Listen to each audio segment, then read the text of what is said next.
పెద్దపల్లి జిల్లా గోదావరిఖని పట్టణంలోని పోచమ్మ మైదానంలో భారీ భవనాన్ని అర్ధరాత్రి రామగుండం కార్పొరేషన్ అధికారులు కూల్చివేసే యత్నం చేశారు. సమాచారం తెలుసుకున్న బిల్డింగ్ యజమాని అక్కడికి వచ్చి కార్పొరేషన్ అధికారులు పోలీసులతో వాగ్వాదానికి దిగారు. కోర్టు వివాదంలో ఉన్న బిల్డింగ్ను ఏ విధంగా కూల్చివేస్తున్నారంటూ గొడవకు దిగారు. అయినప్పటికీ బిల్డింగ్లోనికి కొంత భాగాన్ని కూల్చివేశారు. ఎలాంటి ముందస్తు నోటీసులు లేకుండా కార్పొరేషన్ అధికారులు పోలీసులు బందోబస్తు మధ్య ఇలాంటి చర్యలకు పాల్పడడం సరైన విధానం కాదంటూ నిరసన వ్యక్తం చేశారు. ఇద్దరు వ్యక్తులు నా బిల్డింగ్ చుట్టూ తిరిగిండ్రు. వాళ్ళు కూలగొట్టం మేము పోలీసు వాళ్ళు వస్తారని వాళ్ళు చెప్పిళ్ళు. అన్నాక మీది కాదు తప్పైంది మేడం అన్నారు. పోయిండ్రు. ఇక్కడ కాదు లక్ష్మీనగర్ లో కూలగొడతామని చెప్పి పోయిండ్రు. మేము బంద్ చేసుకొని 8:30కి నేను బయటకు వెళ్ళినా సార్. ఇంటికి పోయి స్నానం చేసిన గతం కూలగొట్టిల్లు. మరి ఎవరి ఇప్పుడు కోర్టులు ఉన్నప్పుడు మేము పెట్టుకున్నాడు తప్పని అంటారు సార్ ప్రజలు. మరి కోర్టులు ఉన్నాక కూలగొట్టమని ఎవరిచ్చిల్లు సార్? దీని వెనక ఎవరున్నారు? కోర్టులు ఉన్నాక ఎవరు? మేమైతే కిరాయికి ఇచ్చుకోలే. ఏ వాళ్ళ లక్షల మాలు పెట్టలే. ఒక ఆడదాన్ని అయ్యుండి 50,000 మాలు తెచ్చి పెట్టుకున్నా. ఒక ఆడదాన్నే నేను గోల్డ్ అమ్ముకొని పెట్టుకున్నా. అది మా మామలు కష్టపడి కొన్నారు. మరి నాటికాలం నుంచి లేదు కదా సార్.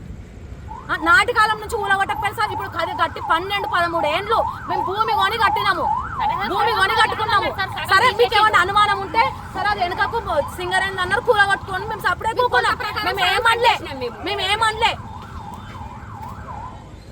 ఇంత ఘోరం ఎందుకు సార్? నేటుంగా రాండ్రి సార్. ఎవరో చెప్పి కూలగొట్టండి. మాకు ఇప్పుడు మమ్మల్ని పేపర్ అంటారు.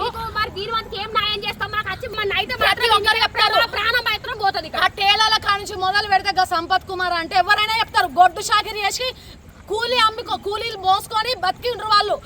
4 మేము ఎసంటోళ్ళమో లోకం మొత్తం తెలుసు. మేము ఎవరి జోలికి పోము, ఎవరితో తిరగం, ఎవరితో తాగం, ఎవరి జోలి తెలియదు మాకు. మేము ఏంటిది మా బతుకు ఇల్లు దుకాణం గంతే. ఓ ప్రపంచం తెలియదు. మేము బయటలలో కూడా పోము. ఈ ఊర్లు ఉండాలా వెళ్ళిపోవడానికి ఇట్లా చేస్తాలా? ఏమున్నది సార్? బతకాలి, అందరు బతకాలని. సరే నువ్వు తీసుకున్నావు సింగరేందని అనుకున్నారు, వెనకకు తీసుకున్నారు.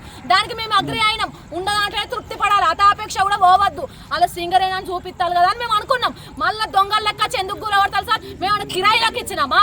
ఎవడన్నా నచ్చి పెట్టుకున్నాడా? ఇన్ని రోజులు అక్కడ అన్ని మనుషులు తిరుగుతాండి. అలా ఏరుగుతా అంటే అలా వంట అంటే ఎవరు గుర్తుకు రాలే.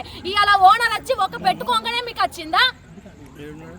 ఓనర్ వచ్చి అలా పెట్టుకోగానే వచ్చిందా? మరి వాళ్ళందరూ మనుషులు అన్నారు. ఎందుకు గోడ పెట్టించిన అటు సైడ్ అంటే మొత్తం మోషనే. ఆడోళ్ళు అక్కడ ఉన్న వాళ్ళందరూ చెప్తారు అమ్మ వాళ్ళ మోషన్ పోతాళ్ళు, బాత్రూమ్ పోతాళ్ళు. అంత గలీజ్ అయితే మాకు వాసన వస్తుందంటే మనం కూడా ఒక ఆడోళ్ళమే. సరే వద్దులే అన్నట్టు వెనుక గోడ పెట్టించినాము గంతే. మేము అలా వేసింది కూడా ఏం లేదు. మా షటర్ మేము ఎక్కించుకున్నాం. మేము పక్కనది